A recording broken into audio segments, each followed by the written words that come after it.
Então... Bom, muito boa tarde. Evidentemente, eu não sou o Marco Lucchesi, como está anunciado aqui. Eu sou Ana Maria Machado. O Marco, o presidente da nossa casa, foi chamado para uma reunião de emergência, tinha que resolver uma coisa agora, e me pediu que, como coordenadora geral dos ciclos, então eu presidisse essa mesa. É um prazer, uma alegria estar aqui, entre Merval Pereira... Pronto, já foi embora. O Marco Lucchesi acaba de sair. Entre Merval Pereira e Jorge Maranhão, para dar início a um novo ciclo de conferências. Eu devo dizer que, quando o Merval sugeriu esse tema, eu gostei imensamente da ideia, gostei muito das pessoas que ele escolheu para virem falar. Eu acho que, cada vez mais, faz sentido nós discutirmos, debatermos, analisarmos ou refletirmos sobre este barroquismo brasileiro, que vai muito além de Sucupira. E vou, sem maiores delongas, passar a palavra a Merval Pereira, que é o coordenador do ciclo, para que faça a apresentação geral dessa série de conferências. Obrigado, Ana Maria.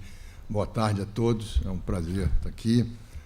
Eu acho que a gente vai, a partir de hoje, nesse mês de novembro, fazer um estudo muito interessante sobre essa questão do barroquismo. O livro do Jorge Maranhão, que vai ser lançado nesses próximos dias, tem essa... Cadê a capa do livro? Tiraram a capa? Estava aí. Bota... Não, não está não. Estava ali, a capa do livro. Bom, alguém tirou, mas vai botar de novo.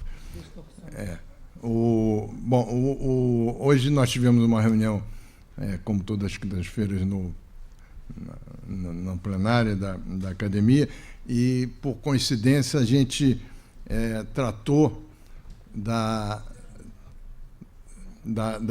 letra do hino nacional, que é um dos pontos dela, é exatamente esse barroquismo, esse linguajar empolado que domina. O livro é... Não, mas está... Bom, ele vai ser lançado nos próximos dias, vocês vão ver.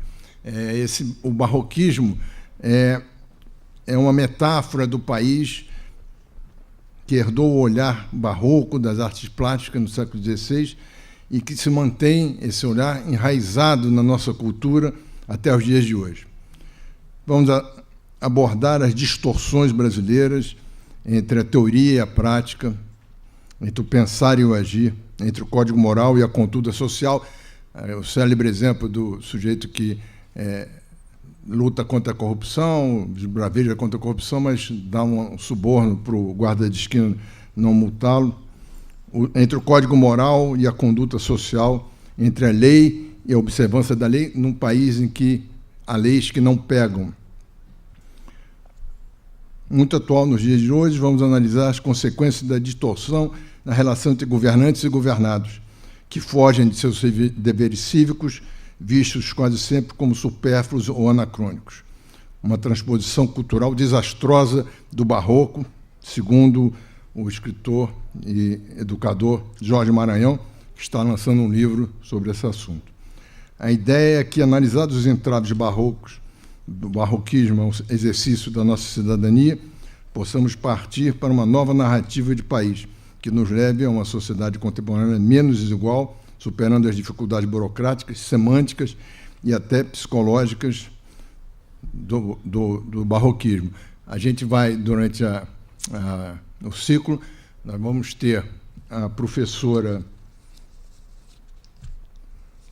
Denise Maurano, é a última palestra, falando sobre a alma e a arte e a alma barroca.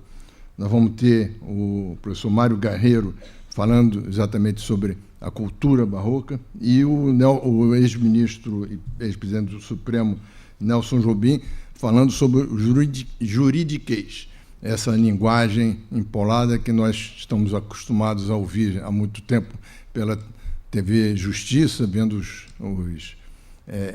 julgamentos do Supremo, numa linguagem que só os entendidos conseguem compreender. Então, isso tudo é consequência desse barroquismo que domina a alma brasileira.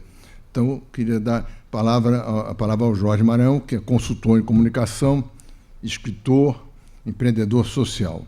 Mestre em filosofia pela UFRJ, tem se dedicado às áreas de política, cultura, arte e comunicação. É fundador da Propaganda Professa e tem feito consultoria na área de comunicação institucional e cidadania corporativa. É autor de 2 livros de ficção, além de ensaios, como A Arte da Publicidade e Mídia e Cidadania. Em 2003, lançou A Voz do Cidadão, o livro de mútua ajuda da cidadania. Tem colaborado com artigos de opinião em diversos jornais, entre eles o Globo, o Valor Econômico, a Época, e atualmente é colunista do Diário do Comércio de São Paulo e do Congresso em Foco em Brasília. O Jorge Maranhão dirige o Instituto da Cultura e da Cidadania. É uma ONG que dá a voz do cidadão, desde 2003. Edita o site A Voz do Cidadão, tendo produzido e apresentado por 10 anos o boletim A Voz do Cidadão na Rádio Globo e CBN. Então, vou passar a palavra para o Jorge Maranhão para a gente começar esse ciclo.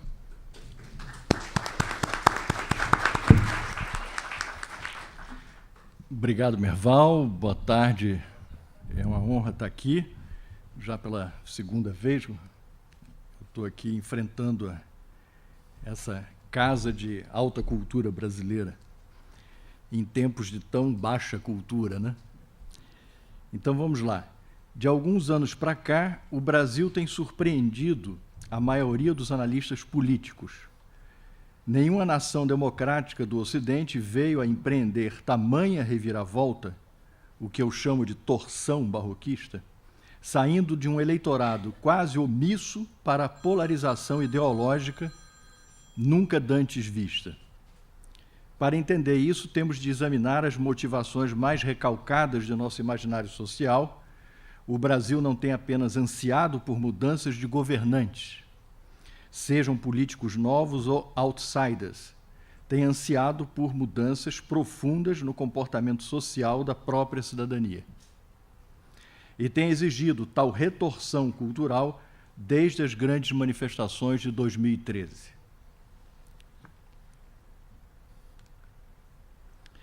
Para entender o que pode se desdobrar a partir de 2019, há que se empreender uma reflexão mais profunda sobre toda a cultura brasileira. E, para além do fuxico e da agitação das redes sociais, esta reflexão só pode ser aprofundada nos espaços mais analíticos das mídias tradicionais.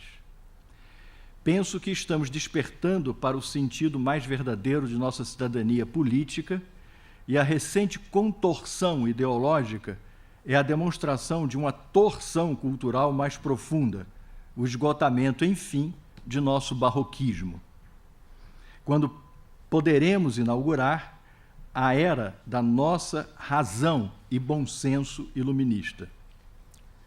Mas só teremos sucesso na empreitada se entendermos o tamanho da resiliência de nosso próprio barroquismo, questão a que tenho me proposto nos últimos anos a ousar pensar como uma nova visão de nossa cultura.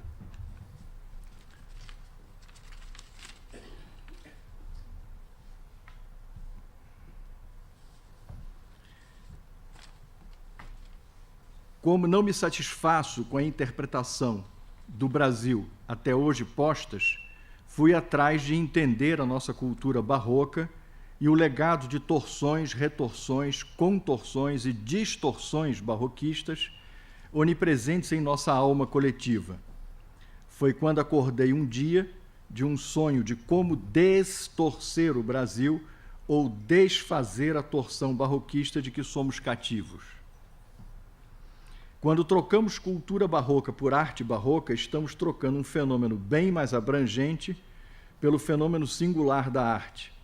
Para o senso comum, o que há de barroco no Brasil é a arte sacra seiscentista de Minas Gerais e de algumas outras igrejas da Bahia, do Rio de Janeiro e Pernambuco, mas, sobretudo, é de Minas o barroco de maior brasilidade, porque é demais da conta de nossa entranha.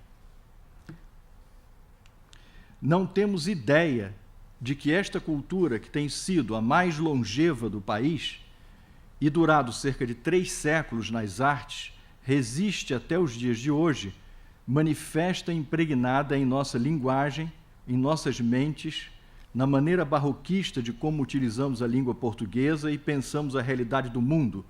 Vide toda a piadaria entre brasilienses e lusíadas que se resume nos diferentes usos da língua. Eles mais para o pé da letra, nós mais carregados de figuras retóricas. Pois aqui resiste em nossa visão do mundo, nossos costumes sociais, nossa conduta moral e, sobretudo, em nossa vida cívica, jurídica e política, o espírito barroquista, uma vez que pouco nos visitou o iluminismo. Como diz meu mestre Mário Guerreiro, um estilo de época está sempre estreitamente relacionado com o espírito da época e expressa sempre uma visão de mundo. Mas no Brasil, o estilo da arte se foi e restou em nosso imaginário social as espirais e volutas temas centrais do barroquismo. E se entendermos o barroco enquanto nossa visão de mundo, vamos entender de que é feita, inclusive, nossa identidade, nossas contradições e nossos impasses políticos e civilizatórios. Condição primeira de sua superação. Para tanto, temos de separar o barroco original brasileiro e datado das artes plásticas e da literatura dos séculos XVI, XVII e XVIII, do barroquismo como legado desta mesma visão de mundo, ainda presente, sobretudo, na moral, nos costumes, na política e na justiça de nosso país. A supremacia do processo sobre a finalidade, do atributo sobre o ser, da figura do paradoxo sobre a sentença afirmativa, da ironia sobre o trato e da patranha sobre os contratos, porque adoramos as contradições, o relativismo moral, o tom sempre exagerado com que colocamos emoções em tudo, nossa infinita compaixão pelo errado, nossa tolerância para com a transgressão, nosso gosto pela farsa e pela burla. Pois, de fato, nunca fomos um país clássico, no sentido iluminista, como não somos, de resto, um país moderno.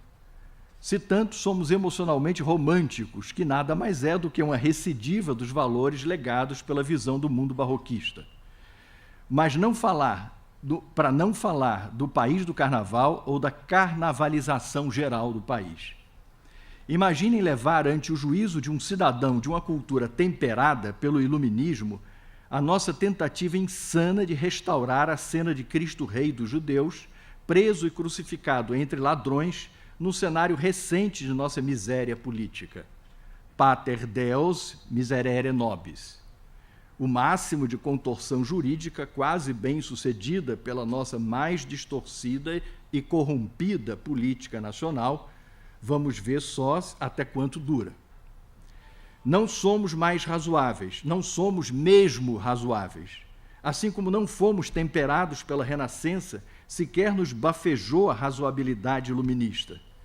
A sensatez passa ao largo de nossas escolhas, adoramos a desmesura, a dubeidade, o trocadilho, o jogo de palavras, o jogo de ideias, o trompe-l'œil mental. A farsa das narrativas, os meios tons de que somos feitos, pois até no pardo da pele somos pretos ou brancos segundo a conveniência da vez. Da miscigenação das raças nos resulta a miscigenação das crenças e das ideias, até o ilimitado da insensatez, para além da tez dos insanos. Assim como não basta tão simplesmente a sentença de condenação ou de absolvição para o cumprimento da lei, mas as retorções das atenuantes ou agravantes conforme as relações de interesse com o sentenciado. Se amigo do rei, todas as atenuantes são alegadas; se inimigo, todas as agravantes postuladas. Aportamos nossas barrocas caravelas nas barrocas sinuosidades de nossas praias e no barroco encalhamos. Pois o barroco deve ser compreendido para muito mais além de um estilo de época, como uma reação ao equilíbrio e ao senso de proporção do Renascimento, num contexto de crise ideológica e religiosa, econômica e social, vivida pela Contra-Reforma Católica no século XVI. Mesma época em que os grandes navegadores se lançaram ao Ocidente pelo Mar Tenebroso para achar o Brasil no rumo do Oriente, momento da história da humanidade, por si só paradoxal. Para além do anátema heliocêntrico da Terra, redonda e periférica, imaginem a época, a ideia absolutamente paradoxal e esdrúxula de se chegar ao Oriente pela via do Ocidente, ou de que a Terra não tinha fim no limite do abismo do seu plano. Se a controversa ideia se verificou como verdade, não curou na memória da alma barroca a cicatriz da fratura do tombo do relativismo. Era preferível a dúvida sobre o abismo do fim da Terra plana do que a certeza ardente da fogueira. Navegar é preciso, viver não é preciso, era o lema da escola de Sagres. Seu preço foi as cunhagens onipresentes das engenhosas volutas, ainda que desavisadas como ornamento periférico da Renascença.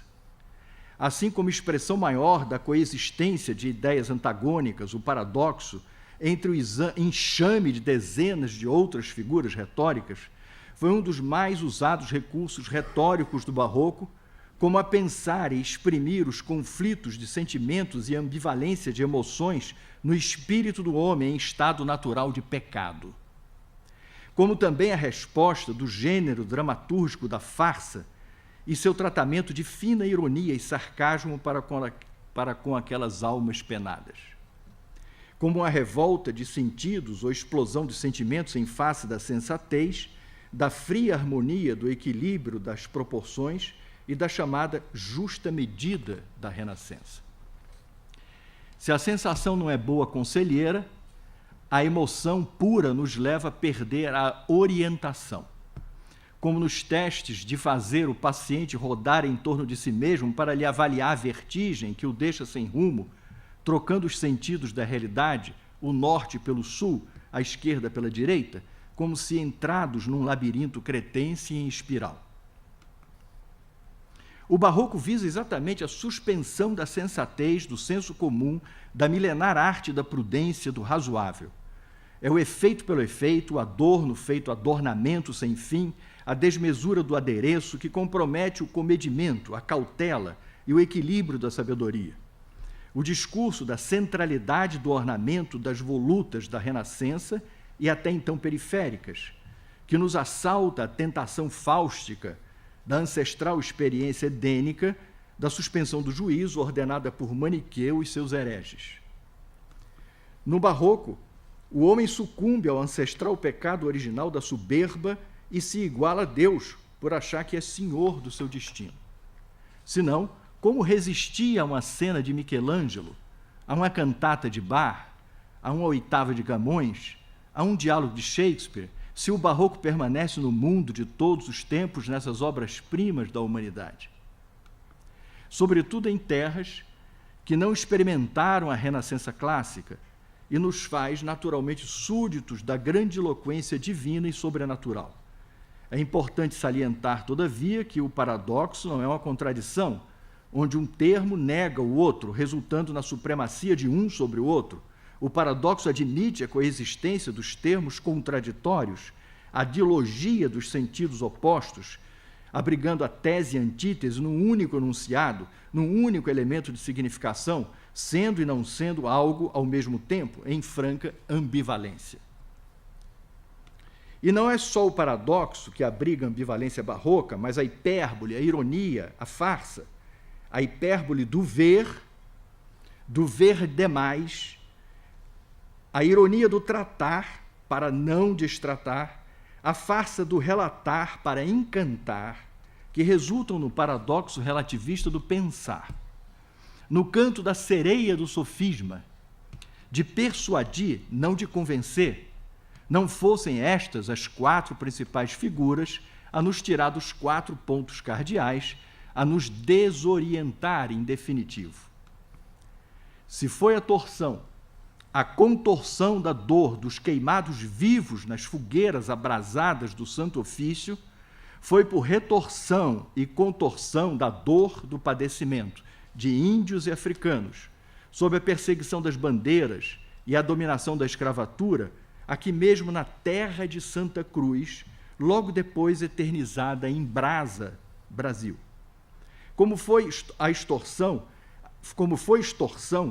as derramas da coroa contra as oligarquias nacionais que perseguiam e escravizavam, o que estas, vindas em grande parte da cultura de resistência de cristãos novos contra o flagelo da Inquisição, acabaram por aprender com aquela a arte de fingir para viver, vivendo para fingir, simular e dissimular, obedecer na reverência, mas não na crença de foro íntimo, na consciência em si, na expressão máxima do poeta Fernando Pessoa, finge tão completamente que chega a fingir que é dor, a dor que deveras sente. A própria concepção do que seja o barroco, na tradição da crítica da cultura e da arte especificadamente, oscila entre duas grandes correntes antagônicas e em si mesmo barrocas por excelência. A sua visão como fenômeno artístico e estilístico, historicamente delimitado entre finais do século XVI e meados do século XVIII, em que pesem suas variações de território ou sociedades consideradas.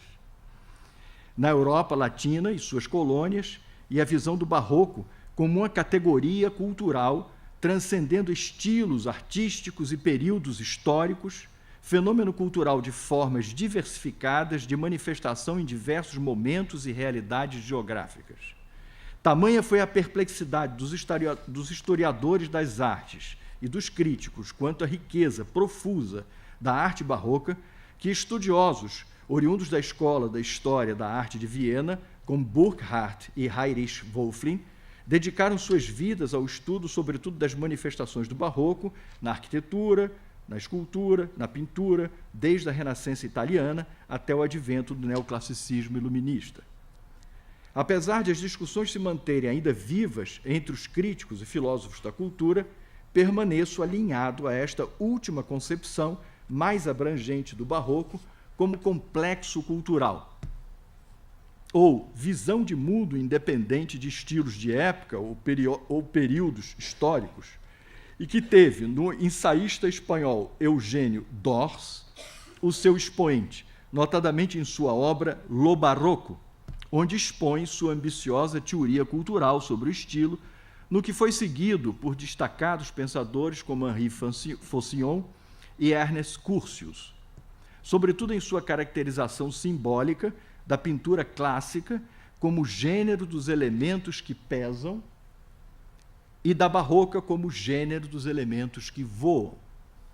No caso do presente estudo, defendemos, inclusive, como um traço característico e permanente da cultura brasileira, para efeito de entendimento, sobretudo, de sua natureza e do DNA mesmo de nossa identidade nacional, independente de considerações de gostos ou repúdios eventuais por espécimes artísticos de per si, e presente, de resto, na cultura moral, jurídica e política do país. Através de figuras retóricas típicas do barroco, como o paradoxo, a hipérbole, a ironia, a alegoria, presentes em farsas e burlas, resistimos, por assim dizer, à entrega de nossa alma à racionalidade neoclássica e iluminista, com todas as consequências de costumes morais daí decorrentes. Superar ou não tal condição de identidade será ou não alcançada por vias de consequência no campo próprio do embate cultural brasileiro. Embate que defendo deva ocorrer para além dos centros universitários, pois, sobretudo neles, também se carece, no mínimo, de razoabilidade pela hegemonia barroquista. Como também nos demais aparelhos de reprodução ideológica da sociedade, como as igrejas, as artes, a justiça e a própria política. Se na Europa Latina, onde nasceu, o barroco é circunstanciado pelo classicismo renascentista, que lhe antecede, e pelo século das luzes que lhe sucede, no Brasil ele não tem esse limite circunstancial para se atingir a temperança de uma alta cultura civilizatória.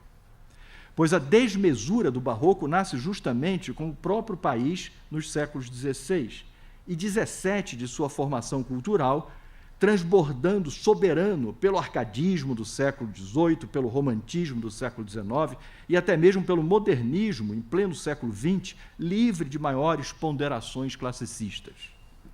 Não bastasse a riqueza no uso e abuso das figuras retóricas, sobretudo na sua tradição hispânica, do cultismo, do jogo de palavras e do conceptualismo, do jogo de ideias, o barroco brasileiro, quer na literatura, quer nas artes plásticas, encontrou terreno fértil para extrapolar todos os limites inimagináveis sem o necessário temperamento da experiência iluminista europeia.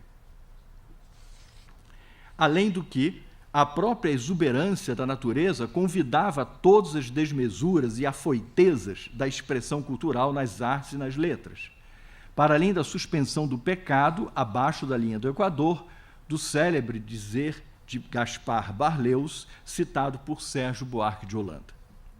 Pois se a torção inicial das artes sacras de Roma, a partir do Concílio de Trento, se expande no enfrentamento jesuíta dos gentios, se retorcendo nas artes profanas dos países ibéricos o gosto pelo ornamento, no Brasil se dissipa este olhar para mais além da taprobana, como previu Camões, para os costumes gerais da vida moral, da vida jurídica, política e tudo mais que a civilização portuguesa semeou nos trópicos. No entanto, é de nosso pensar que se esta visão de mundo prém da retórica das emoções pode enriquecer a compreensão e a expressão do fenômeno da arte, como também no exame do psiquismo e das motivações ambíguas do desejo humano, jamais pode ser de boa serventia para a avaliação da conduta social e da moralidade pública, ou para o entendimento e observância da lei e do contubérnio político. Aceitar a extensão dessas figuras retóricas da ambiguidade nos campos da expressão da moralidade e da exegese da lei, fenômenos que possam compreender o seu próprio contrário, ou mesmo entender a política como a indistinção entre o interesse público e privado, é não admitir esta necessária discriminação do que seja o certo ou errado na conduta moral, ou do que pode ou não pode ser condenável nas condutas sociais e políticas pela determinação legal. Em última instância, nós não distinguiríamos o que possa ser mesmo a construção civilizatória ou a sua destruição pela barbárie, como a distinção entre patriotismo e nacionalismo, por exemplo. Neste sentido, nossa tese de que a cultura brasileira se encontra ainda enredada nas tramas barroquistas é uma modesta contribuição ao belíssimo livro do crítico, poeta e grande pensador de nossa cultura, o mineiro Afonso Romano de Santana. Barroco, a alma do Brasil, e também a sua versão posterior, barroco, do quadrado à elipse, crítico e intérprete de nossa cultura, que, a meu modesto ver, deve ser reconhecido entre os maiores. Sua conclusão é cristalina. Abre aspas. O barroco, mais do que um estilo de época, pode ser uma estratégia de representação e de organização do pensamento. Como o mestre esgotou o tema nos campos das artes plásticas, da literatura, da música, da arquitetura e algumas outras manifestações de nossas tradições culturais, e eu não sou tão prudente quanto ele, me pareceu que poderia tirar logo as consequências deste pode ser para a afirmação peremptória de que são, sim, manifestações que se desdobram em efeitos barroquistas nos campos de nossos costumes cívicos, políticos, jurídicos e sociais, e na necessária moralidade que deve fundamentar os mesmos. Em se tratando de nossa identidade nacional, há desde o modernismo um esforço notável de compreensão da importância do barroco no campo de nossa produção artística e literária, de grandes críticos, como, por exemplo, o baiano Afrânio Coutinho, o paulista Lorival Gomes Machado e o mineiro Afonso Ávila, mas sempre no campo das manifestações artísticas e literárias.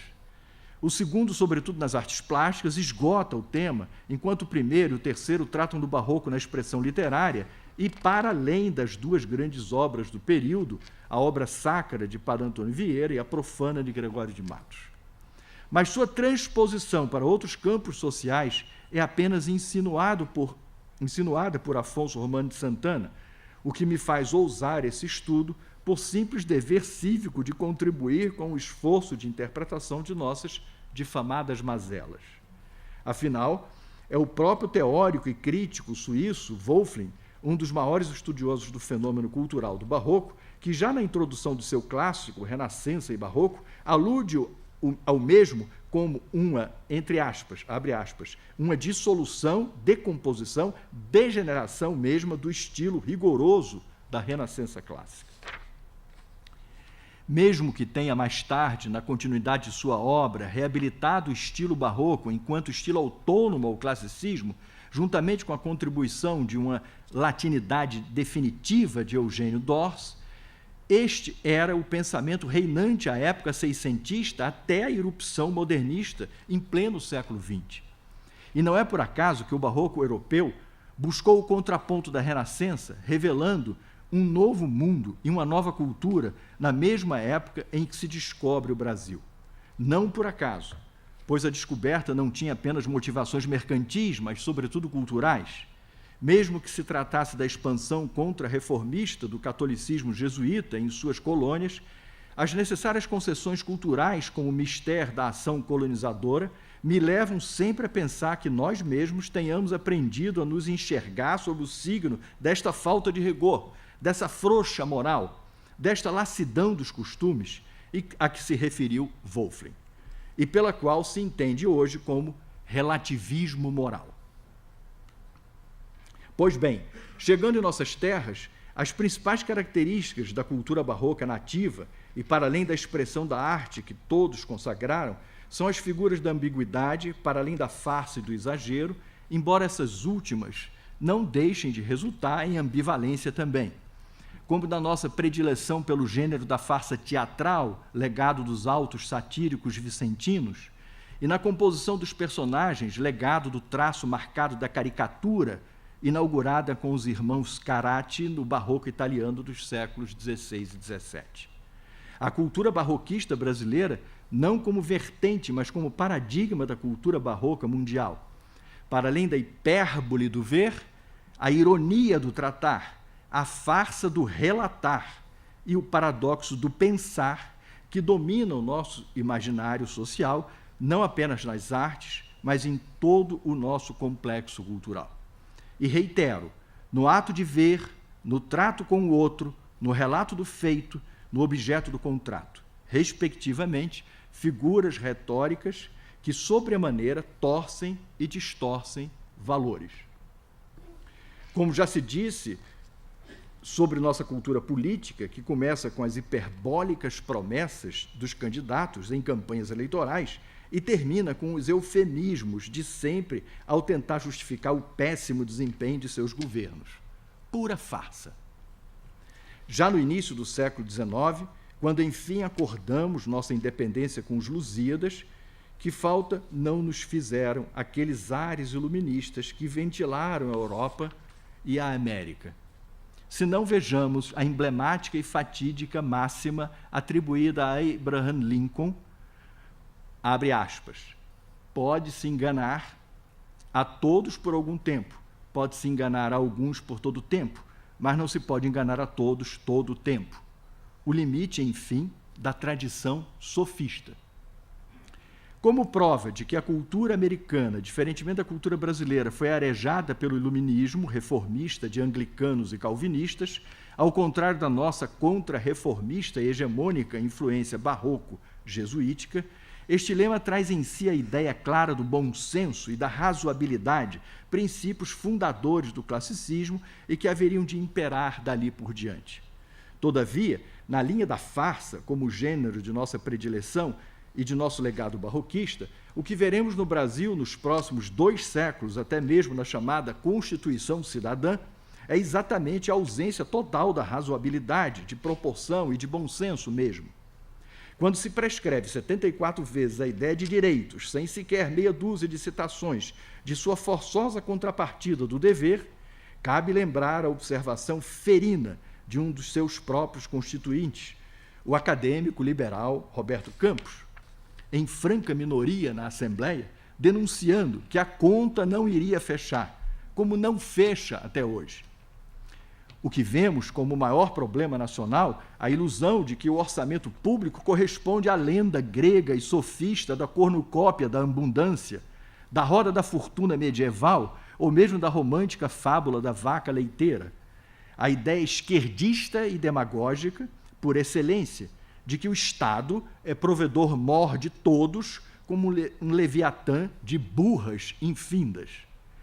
Para efeito da tese aqui apresentada, é fundamental entendermos por que chegamos a esta falsa conclusão de que todos os cidadãos brasileiros podem viver de um subsídio, um incentivo, uma isenção fiscal, uma bolsa disso ou daquilo, todos com direitos a seus quinhões do Estado. É como se vertêssemos a clássica citação americana do Lincoln para uma versão cultural bem brasileira, a máxima e fatídica farsa barroquista nacional. Abre aspas, estamos mesmo certos de que podemos enganar a todos durante todo o tempo?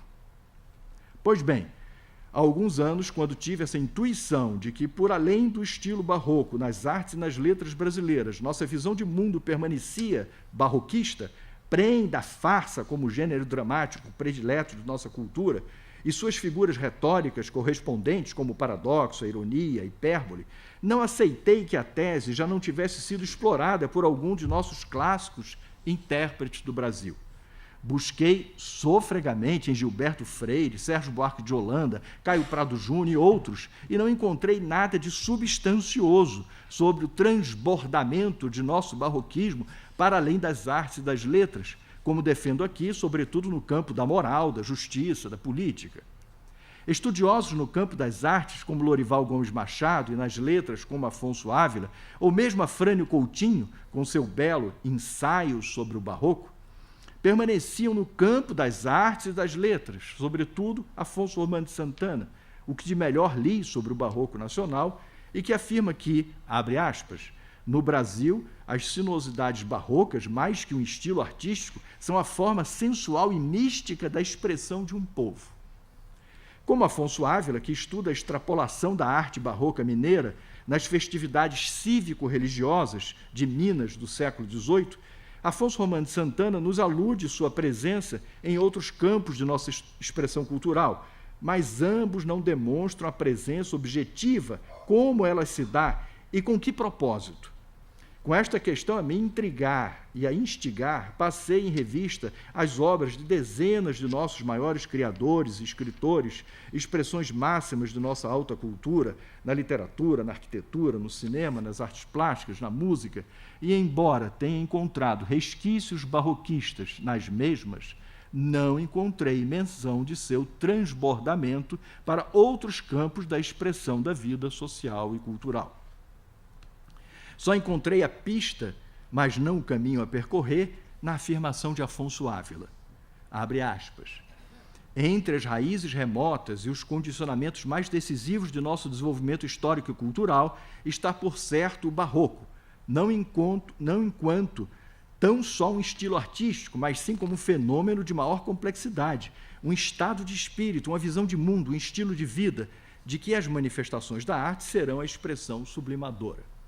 Foi num livro sobre a arte barroca e a psicanálise de minha amiga, a psicanalista lacaniana Denise Maurano, que encontrei uma pista através da figura da torção, retirada de um seminário de Jacques Lacan, para explicar o próprio ato da clínica psicanalítica para o entendimento da ambígua alma humana, que me lembrei da centralidade com que Afonso Romano Santana dá à figura da voluta barroca, não apenas como até então entendido ornamento arquitetônico das fachadas das igrejas barrocas.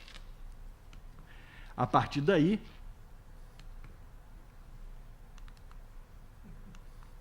deu um crack aqui, não está passando o slide. Bom, estamos sem vídeo. Se alguém puder ajudar aqui a ver o que aconteceu. A partir daí comecei a ver volutas em tudo. É pena que é o melhor slide. Comecei a ver volutas em tudo que espremia a alma barroca brasileira, inspiradas nas espirais cosmogônicas observadas pelos grandes astrólogos europeus. Comecei a ver as volutas de nossa maneira de ver, da nossa maneira de pensar, de crer, de sentir, mas, sobretudo, de nos conduzir. Aquela mesma e ornamental voluta que, tal qual a espiral, percorrida em traço em torno de seu ponto de partida, nos leva à esquerda, o rumo tomado inicialmente à direita, e à direita, o percurso tomado inicialmente à esquerda. Como o andar malemolente do ora vai, ora não vai, de um batizado malandro. A representação fundamental da farsa e da ironia barroquista, onde é que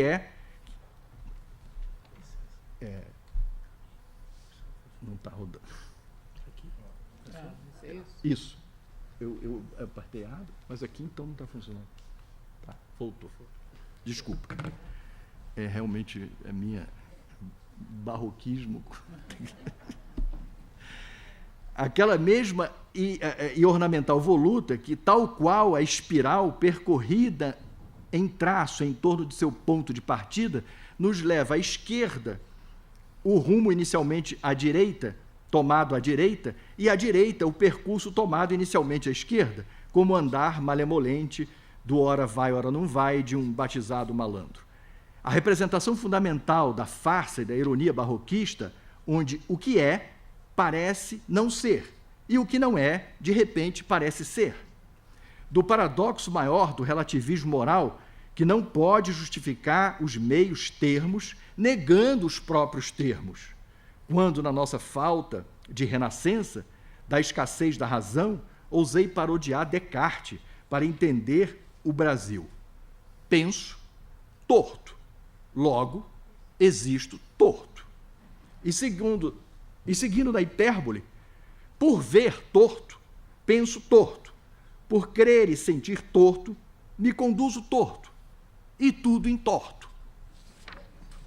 Mas, se levando a tese de que todas as nossas infelicitudes são tributárias, até os dias de hoje, desta raiz barroquista, é que estou otimista de que, passados 5 séculos, estamos, enfim, a um passo de mudar de paradigma civilizatório, nos libertar da desmesura das emoções, sobretudo nos campos dos costumes morais, da política e da justiça, para inaugurar a era do nosso iluminismo, de um compromisso para com o bom senso e a razoabilidade de todos e quaisquer medidas da vida em sociedade.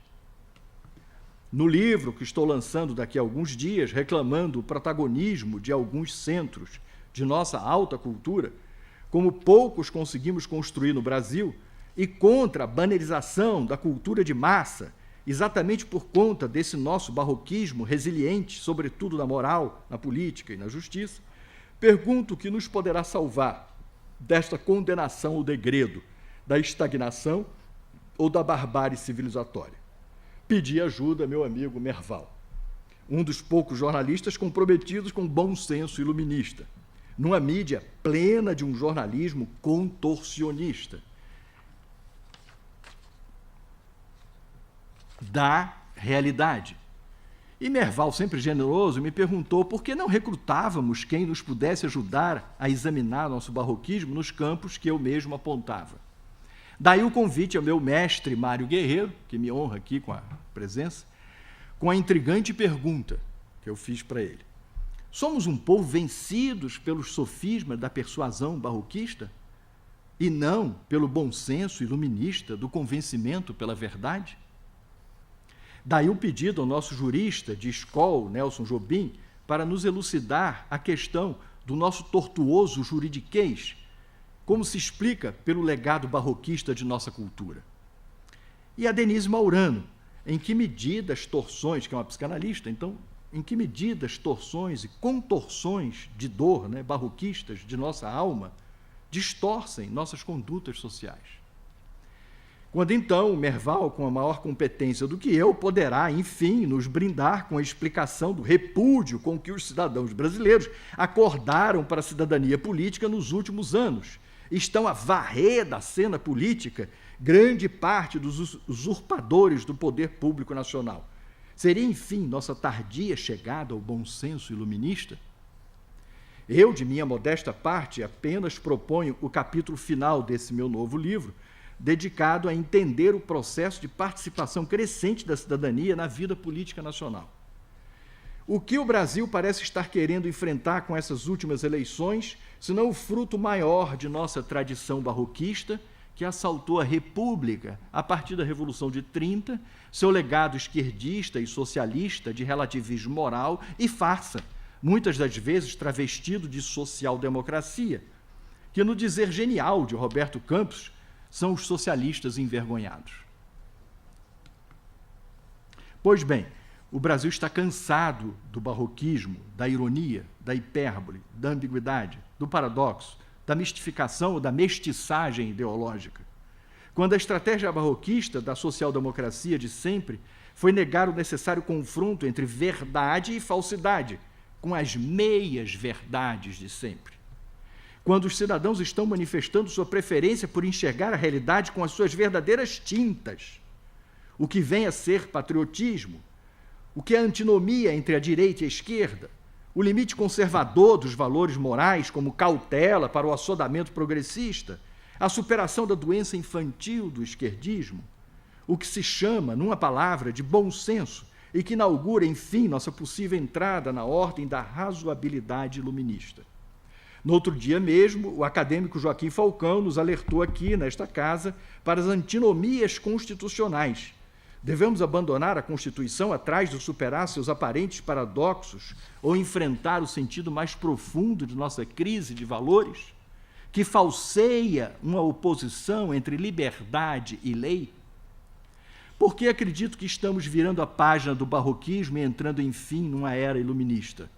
Porque os cidadãos estão se expressando em massa, não apenas por palavras de ordem nas megas manifestações desde 2013, nem tampouco pela selva de notícias sobre fatos e factoides das redes sociais, onde fake news nada mais é do que um eufemismo para o boato de Antão e, portanto, a farsa da farsa. Mas pela atuação e pelo bom senso daqueles cidadãos e cidadãs que colocam a cara nesses espaços públicos poderosos das redes sociais, para além de emitirem opinião sobre uma questão qualquer do debate público, simplesmente fazerem uma proposta para um determinado problema de política pública, seja em que área for e de sua especialidade.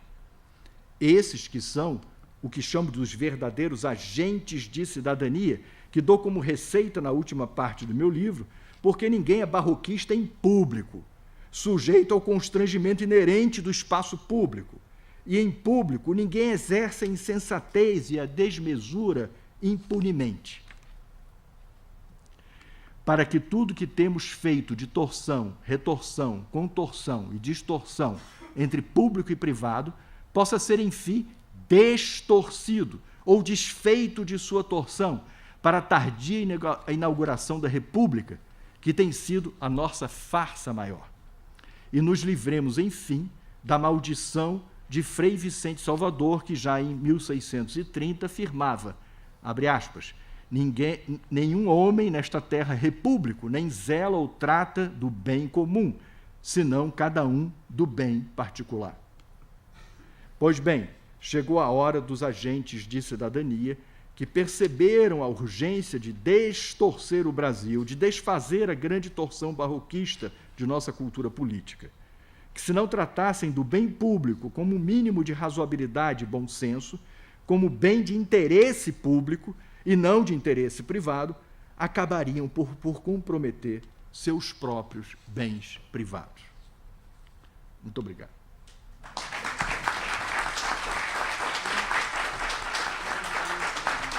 Eu queria pedir desculpa a Ana Maria, porque eu, no meu nervosismo, eu tomei a palavra do Merval, me senti autorizado a começar falando e nem cumprimentei e dei boa parte. Isso é bem a demonstração de como os extremos barroquistas não prestam atenção ao meio termo. Prestou tanta atenção. Eu nem estava aqui, era Marco Lucchesi. Todo mundo sabia que o que estava escrito aqui não era Ana Maria, era Marco Lucchesi. Ele não ligou para o Marco, não foi para mim. Bom, muito obrigado a todos. Convido para a próxima palestra, no dia 8/11, com Mário Guerreiro, Persuadir ou Convencer. E nós temos também, nos próximos meses, não, nos próximos dias, né? 6 de novembro, teremos uma mesa redonda pelos 70 anos da Declaração dos Direitos Humanos e os 120 anos do Austregésimo Ataíde, nosso grande presidente. O coordenador é o Marco Lucchesi, e participarão Arnaldo Nisquet, Cícero Sandrone, Marco Vilaça e Roberto Ataíde. O dia 27 de novembro, o lançamento do livro do Sérgio Paulo Rouanet, com correspondências.